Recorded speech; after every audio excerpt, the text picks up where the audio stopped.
साक्री तालुक्यातील दुसाने बळसाने या फाट्यावरती आई सप्तशृंगी गडावरती पायी जाणाऱ्या भाविक भक्तांसाठी अखंड भव्य महाप्रसाद आयोजित करण्यात आला आहे।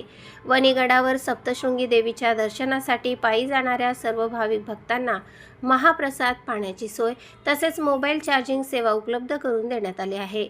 दरम्यान उन्हाळ्याचे दिवस लक्षात घेता पायी जाणाऱ्या भाविकांसाठी गोळ्या, औषधी आणि इतर वैद्यकीय सेवेचे देखील आयोजन करण्यात आले आहे।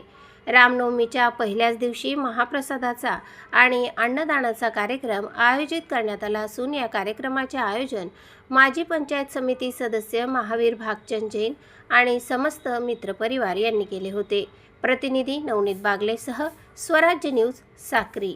पायी जाणाऱ्यांसाठी अखंड महाप्रसादाचा कार्यक्रम आयोजित केलेला आहे। तरी आम्ही सर्व भाविकांना विनंती करतो की सगळ्यांनी महाप्रसादाचा लाभ घ्यावा। दरवर्षी हा लाभ महाप्रसादाच्या भंडारा घेतला जातो। या ठिकाणी आरोग्य सुविधा उपलब्ध असते, आरामदायीचे लोकांना व्यवस्था असते झोपण्यासाठी। या ठिकाणी मोबाईलच्या चार्जिंग करण्यासाठी वेगवेगळे पॉईंट काढलेले असतात। म्हणून सर्व भाविकांना आमची विनंती आहे की सर्वांनी महाप्रसादाचा लाभ घ्यावा।